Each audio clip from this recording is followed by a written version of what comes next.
Halo adik-adik, apa kabarnya hari ini? Happy Sunday. Wah, kita hari ini masih tetap di rumah seperti minggu-minggu lalu dan mungkin masih akan beberapa lama lagi masih tetap di rumah. Tapi kita bersyukur karena kita boleh beribadah kepada Tuhan. Dimanapun kita ada, kita boleh beribadah, boleh memuji Tuhan, boleh menyembah nama Tuhan, dan kita boleh mendengarkan firman Tuhan. Adik-adik, kita akan memulai ibadah kita. Kita nyanyikan sebuah lagu, Ku Kasihi Kau Dengan Kasih Tuhan. Katakan pada orang-orang di sekeliling adik-adik, mungkin kepada papa, mama, saudara-saudara, katakan, Ku kasihi Kau dengan kasih Tuhan. Ku kasihi Kau dengan kasih Tuhan. Ku kasihi Kau dengan kasih Tuhan. Ku lihat di wajah-Mu kemuliaan Raja. Ku kasihi Kau dengan kasih Tuhan. Ku kasihi Kau dengan kasih Tuhan. Ku kasihi Kau dengan kasih Tuhan. Ku lihat di wajah-Mu kemuliaan Raja. Ku kasihi Kau dengan kasih Tuhan. Ku kasihi Kau dengan kasih Tuhan. Ku kasihi Kau dengan kasih Tuhan. Ku lihat di wajah-Mu kemuliaan Raja. Ku kasihi Kau dengan kasih Tuhan. Ku lihat di wajah-Mu kemuliaan Raja. Ku kasihi Kau dengan kasih Tuhan. Ku kasihi Kau dengan kasih Tuhan. Ku kasihi Kau dengan kasih Tuhan. Puji Tuhan adik-adik, mari kita sama-sama berdoa. Tuhan, kami bersyukur Tuhan, karena hari ini Engkau memberi kami kesempatan, kami boleh datang kepada Tuhan untuk beribadah. Kami bersyukur karena dimanapun kami ada, bagaimanapun kondisi kami, apapun yang kami alami Tuhan, tapi kami masih boleh punya kesempatan, kami masih boleh punya waktu untuk boleh datang beribadah kepada Tuhan. Terima kasih ya Tuhan untuk semuanya ini. Dan kami bersyukur Tuhan untuk hari ini. Biarlah kiranya Tuhan, Engkau sendiri akan berbicara kepada kami melalui ibadah hari ini. Terima kasih Tuhan Yesus. Dalam nama Tuhan Yesus kami sudah berdoa. Amin. Wah, adik-adik, lagu kita tadi apa? Ku kasihi Kau dengan kasih Tuhan. Kelihatannya gampang. Gampang nggak? Gampang. Gampang kalau kita lagi dalam situasi baik-baik saja. Gampang kalau kita lagi serba berkecukupan. Kita bisa mengasihi orang lain dengan apa yang kita punya. Coba pikirkan. Misalnya kita dalam kesulitan. Kita sendiri dalam keadaan kekurangan. Bisa nggak kita mengasihi orang lain? Ada sebuah cerita nih. Gini ceritanya. Adik-adik, ada cerita tentang dua pendaki gunung yang keduanya sudah hampir mati karena suhu yang sangat dingin di atas gunung. Saat itu terjadi badai salju yang lebat sehingga tumpukan salju itu sangat tinggi dan mereka sangat kesusahan berjalan. Tidak lama mereka berjalan dengan sudah kedinginan, kelelahan luar biasa. Mereka menemukan ada seorang pendaki gunung lain yang sudah terkapar di pinggir jalan. Belum mati, tapi sudah lemah dan tidak bertenaga lagi untuk berjalan. Pendaki gunung yang satu bilang gini, "Maaf ya, saya tidak mungkin bisa menolongmu. karena saya sendiri sudah sangat kedinginan dan hampir mati. Dan dia berjalan terus melewati orang yang terkapar itu. Tapi pendaki gunung yang kedua, dia segera menolong orang itu. Dan dia menggendongnya di pundaknya. Adik-adik bayangkan, dia sendiri dalam keadaan kesusahan karena dia sendiri juga kedinginan dan kelelahan. Tapi dia masih mau menggendong orang itu. Dia masih mau menambah beban lagi di badannya. Dengan perlahan dia terus berjalan membawa pendaki yang sudah lemas itu. Mereka menempuh perjalanan turun dari gunung. Dan adik-adik tahu, luar biasanya, justru karena dia membawa beban berat, maka berangsur-angsur pelan-pelan tubuhnya malah menjadi hangat, sehingga dia punya energi untuk menempuh perjalanan. Dan bukan dia saja yang tubuhnya mulai hangat loh adik-adik. Orang yang digendongnya pun juga demikian, perlahan-lahan dia pun tubuhnya mulai hangat. Keajaiban mulai terjadi. Dan akhirnya kedua orang ini mulai berjalan, bergegas menempuh perjalanan mereka. Sampai di dekat daerah pemukiman. Sampai di dekat tempat mereka bisa mendapatkan pertolongan. Mereka melewati seorang yang ada di pinggir jalan yang terkapar.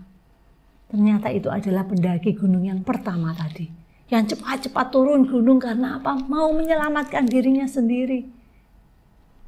Ternyata orang itu sudah mati kedinginan dan kelelahan. Dan malah dua orang ini yang berhasil hidup. Adik-adik, kisah ini mengingatkan Kak Pilia akan sebuah kisah di dalam Alkitab. Masih lanjutan dari kisah kita yang minggu lalu, yaitu kisah tentang Nabi Elia.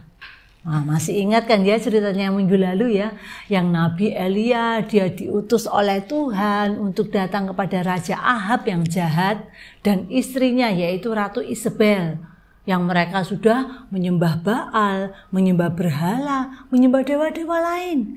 Dan Tuhan memberikan hukuman kepada orang-orang Israel dan kepada Raja Ahab, yaitu apa? Tidak akan turun hujan.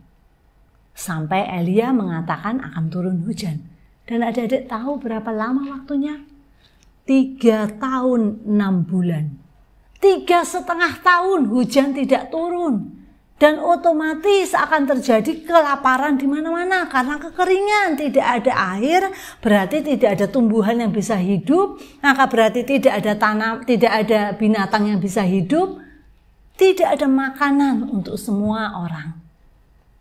Tapi kita lihat minggu lalu Tuhan memelihara kehidupan Nabi Elia di tepi sungai Kerit. Nah adik-adik kita lihat hari ini ya. Elia harus berjalan dari tepi sungai Kerit menuju ke suatu kota yang bernama kota Sarfat. Adik-adik kita baca ceritanya di dalam 1 Raja-Raja 17 ayat 7 sampai 24. Elia dan janda di Sarfat. Ayat 7. Tetapi sesudah beberapa waktu sungai itu menjadi kering sebab hujan tiada turun di negeri itu. Maka datanglah firman Tuhan kepada Elia. Bersiaplah pergi ke Sarfat yang termasuk wilayah Sidon dan diamlah di sana. Kak Pilia hentikan dulu pembacaannya. Nah, adik-adik kota Sarfat adalah suatu tempat yang sangat panas dan kering sekali di daerah Fonisia yang saat ini dikenal sebagai Libanon. Nah, kota ini sudah tidak mengalami hujan selama 2 tahun. Karena hukuman Tuhan kepada orang Israel itu tidak ada hujan selama 2 tahun. Nah, karena tidak ada hujan, maka kemudian apa yang terjadi? Tidak ada air, tidak ada makanan, dan banyak terjadi kelaparan di kota ini. Oke, sekarang Kak Bila lanjutkan. ayat yang ke-9b. Ketahuilah, aku telah memerintahkan seorang janda untuk memberi engkau makan. Sesudah itu ia bersiap, lalu ia pergi ke Sarfat. Setelah sampai di pintu gerbang kota itu, tampaklah di sana seorang janda sedang mengumpulkan kayu api. Ia berseru kepada perempuan itu, katanya, "Cobalah ambil bagiku sedikit air dalam kendi supaya aku minum." Adik-adik, waktu Elia sudah lelah berjalan dari Kerit, sungai Kerit menuju ke kota Sarfat yang lumayan jauh itu, dia sampai di kota, dia menemukan seorang ibu janda. Janda itu adalah seorang wanita yang sudah tidak mempunyai suami karena suaminya sudah meninggal. Dan dia berkata, "Cobalah ambil bagiku sedikit air dalam kendi supaya aku minum." Karena dia haus, ya kan? Nah, adik-adik, kira-kira ibu janda itu tadi sedang ngapain? Dia sedang mengumpulkan kayu-kayu api. Nah, kemudian dia pun merasa kasihan kepada Nabi Elia. Tapi dia nggak tahu loh kalau itu adalah Nabi Elia. Dia merasa kasihan kepada seorang bapak-bapak yang minta dia minum itu. Akhirnya dia tuangkan air dalam kendi dan dia berikan kepada Nabi Elia. Tapi kemudian adik-adik, Nabi Elia, kalian lanjutkan dulu ya. Ketika perempuan itu pergi mengambilnya, ia berseru lagi. Nabi Elia bilang gini, "Cobalah ambil juga bagiku sepotong roti." Waduh, sepotong roti. Perempuan itu menjawab, "Demi Tuhan Allahmu yang hidup, sesungguhnya tidak ada roti padaku sedikit pun, kecuali segenggam tepung dalam tempayan." Kira-kira mungkin sedikit, tinggal segini ya. "Dan sedikit minyak dalam buli-buli." Mungkin kira-kira tinggal segini minyaknya. Tinggal sedikit sekali. "Dan sekarang aku sedang mengumpulkan 2-3 potong kayu api. Kemudian aku mau pulang dan mengolahnya bagiku dan bagi anakku. Dan setelah kami memakannya, maka kami akan mati." Adik-adik, dia saat itu sedang mengambil kayu bakar untuk membuat api. Kemudian dia akan membuat roti dari sisa tepungnya yang tinggal sedikit ini dan sisa minyaknya yang tinggal sedikit ini, dan kemudian dia akan membakarnya dengan menggunakan perapian yang menggunakan kayu apinya tadi itu. Kemudian dia akan mendapatkan satu roti yang kecil yang mungkin ya hanya sebisanya dia bikin dari sisa tepung ini, dan akan mereka makan, dia dengan seorang anaknya. Dan kemudian setelah mereka makan, dia bilang apa? "Maka kami akan mati." Adik-adik, bagi si janda tidak ada makanan untuk dimakan. Apa yang dia miliki tidak cukup untuk membuat dirinya sendiri dan anaknya untuk tetap hidup. Mungkin roti ini, tepung dan minyak ini kalau dibuat roti mungkin hanya akan menjadi seperti ini besarnya. Roti yang hanya kecil sekali. Roti yang plain, yang bahkan tidak ada toppingnya. Kalau kita bikin roti ada sosis, keju, coklat, banana, ada macam-macam kita bisa kasih. Tapi dia tidak punya apapun. Jadi mungkin hanya roti ini yang ada, yang akan menjadi makanan terakhirnya dan anaknya sebelum mereka berdua mati. Bagaimana dia bisa memberikan yang sedikit ini kepada orang yang ada di hadapannya? Orang yang bahkan dia tidak kenal, bukan saudaranya, bukan keluarganya, dia bahkan tidak kenal. Tapi orang itu minta makan. Bagaimana dia mau menolong orang ini? Sedangkan rotinya yang mungkin akan bisa dibikinnya hanya sebesar ini. Dia sendiri dalam keadaan kekurangan. Tapi orang yang di depannya ini minta tolong untuk diberi makanan. Adik-adik, Kak Bila lanjutkan di dalam ayat yang ke-13. Tetapi Elia berkata kepadanya, "Janganlah takut, pulanglah, buatlah seperti yang kau katakan, tetapi buatlah lebih dahulu bagiku sepotong roti bundar kecil daripadanya, dan bawalah kepadaku. Kemudian barulah kau buat bagimu dan bagi anakmu. Sebab beginilah firman Tuhan, Allah Israel. Tepung dalam tempayan itu tidak akan habis, dan minyak dalam buli-buli itu pun tidak akan berkurang sampai pada waktu Tuhan memberi hujan ke atas muka bumi." Adik-adik, mungkin ibu janda ini mungkin tertawa dalam hatinya ya. Karena apa? Bapak ini kok lucu ya. Tepung hanya tinggal segini, minyak hanya tinggal segini.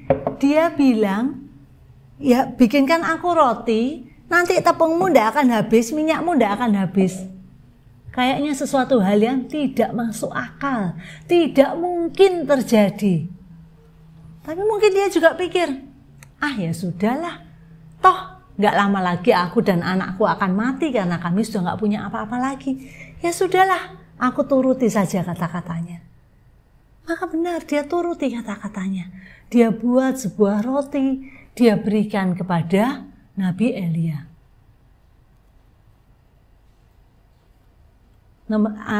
Ayat yang ke-15. Lalu pergilah perempuan itu dan berbuat seperti yang dikatakan Elia. Maka perempuan itu dan dia serta anak perempuan itu mendapat makanan beberapa waktu lamanya. Tepung dalam tempayan itu tidak habis dan minyak dalam buli-buli itu tidak berkurang, seperti firman Tuhan yang diucapkannya dengan perantaraan Elia. Adik-adik, luar biasa pertolongan Tuhan. Saat ibu janda itu dia mau membantu orang lain, maka sungguh kita lihat Tuhan menolong dia. Tuhan mencukupkan apa yang dia butuhkan. Tepung itu tidak habis, minyak itu tidak berkurang, sampai pada saat hujan turun, sampai pada saat mereka bisa mendapat makanan lagi. Tapi adik-adik, cerita belum habis sampai di sini. Ketika itu ibu janda itu masih belum tahu bahwa ini yang berbicara kepada dia ini adalah seorang nabi, seorang utusan dari Allah. Dia belum tahu. Tapi karena dia melakukan, dia taat, dia mau membantu Bapak Nabi Elia ini, maka sungguh Tuhan berikan mujizat yang luar biasa pada dia. Tidak lama setelah itu, anaknya jatuh sakit. Coba, ayat yang ke-17. Sesudah itu anak dari perempuan pemilik rumah itu jatuh sakit. Dan sakitnya itu sangat keras sampai tidak ada nafasnya lagi. Berarti apa? Mati. Anak ibu janda itu mati karena sakit. Ibu janda itu bagaimana? Tentu saja dia sedih, dia nangis. "Bapak, bagaimana ini, apa yang harus aku lakukan? Mengapa kok anakku sampai mati?" Elia berdoa pada Tuhan. Nabi Elia berdoa pada Tuhan, "Tuhan tolong sembuhkan anak ini, hidupkan dia kembali." Atas segala mujizat Tuhan, anak ini hidup kembali. Anak ini bernafas kembali. Anak ini akhirnya bisa hidup, bisa kembali bersama-sama dengan ibunya. Dan akhirnya ibu itu bilang apa? "Sekarang aku tahu bahwa engkau abdi Allah dan firman Tuhan yang kau ucapkan itu adalah benar." Dari situ dia tahu bahwa yang berbicara dengan dia ini loh siapa? Ini adalah abdi Allah, ini adalah hamba Tuhan. Dan bahwa yang mengadakan segala mujizat ini adalah Allah. Tuhan yang sungguh berkuasa itu. Adik-adik, dalam hidup kita, mungkin kita itu merasa Tuhan, aku sedang dalam kesulitan. Tapi adik-adik, Tuhan mau kita tidak egois. Tuhan mau kita jangan hanya memikirkan diriku sendiri, yang penting aku aman. Tuhan mau kita juga pikirkan orang lain. Apa yang bisa kita lakukan untuk membantu orang lain? Apa yang saat ini dengan segala kesulitan yang mungkin kita alami, apa yang bisa kita lakukan menunjukkan kalau kita peduli, kalau kita perhatian kepada orang lain? Lakukan itu. Adik-adik, kita punya banyak kesempatan untuk boleh menunjukkan kepada orang lain tentang kasih Allah yang besar. Kita punya waktu, kita punya banyak sekali hal-hal yang bisa kita lakukan untuk menolong orang lain. Lakukan itu selama masih ada kesempatan. Lakukan itu, tolong orang lain. Apa yang bisa kita lakukan untuk membantu orang lain, untuk menunjukkan pada orang lain bahwa aku memperhatikanmu.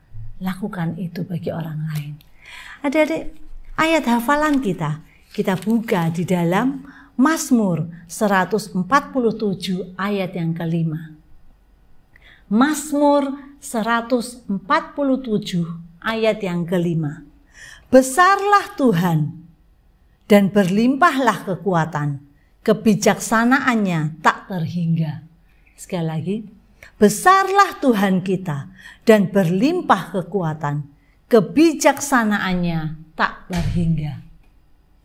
Kita akan memberikan persembahan di dalam bejana untuk Tuhan. Kita akan menyanyikan bersama-sama sebuah lagu, Allah mengerti, Allah peduli. Segala apa yang kamu alami, Allah ada di sana dan Allah akan selalu menolongmu. Mari kita nyanyikan lagu ini.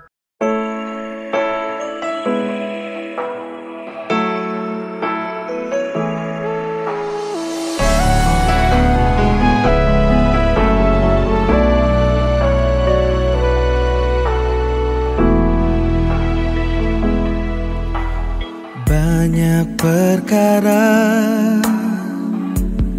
yang tak dapat ku mengerti. Mengapakah harus terjadi di dalam kehidupan ini? Satu perkara yang ku simpan dalam hati, tiada satu pun yang terjadi tanpa Allah peduli.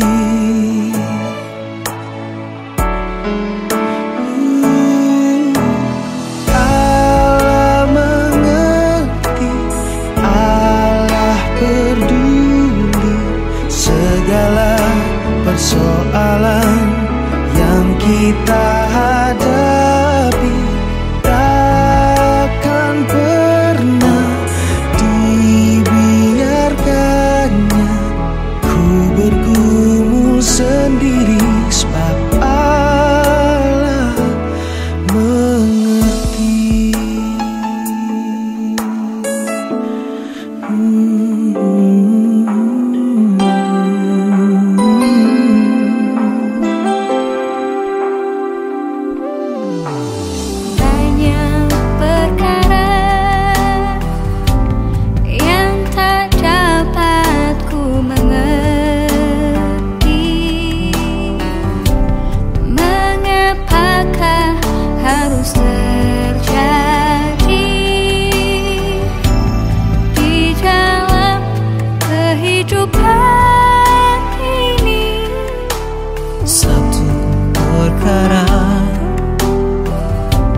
Yang ku simpan dalam hati,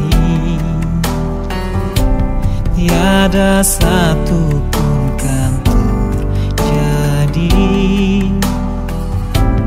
tanpa Allah peduli.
sendiri, sebab Allah mengerti.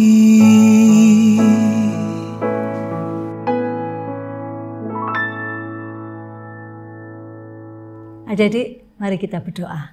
Tuhan, kami bersyukur Tuhan karena kami mempunyai Allah yang mengerti setiap apa yang kami alami. Allah yang peduli akan setiap masalah kami. Tetapi Tuhan, hari ini kami boleh belajar dari ibu janda yang meskipun mengalami kesulitan, tapi saat Engkau ingin bahwa kami menolong orang lain, kami boleh menolong orang lain. Kami belajar dari ibu janda ini yang boleh menolong Bapak Nabi Elia. Meskipun dia sendiri dalam keadaan kesulitan, tapi dia tidak egois. Dia masih mau menunjukkan perhatiannya, menunjukkan kasihnya, memberikan pertolongan pada orang lain. Ajari kami pun boleh menolong orang lain. Ajari kami memakai kesempatan, memakai waktu yang ada, memakai apa yang kami bisa untuk kami boleh menolong orang lain. Terima kasih Tuhan Yesus untuk semuanya ini. Di dalam nama Tuhan Yesus kami sudah berdoa. Amin. Adik-adik, ibadah kita sudah selesai dan kita akan ketemu minggu depan ya. Oke? Stay safe, stay healthy, stay at home. Don't forget to keep praying and God bless you all. Bye-bye.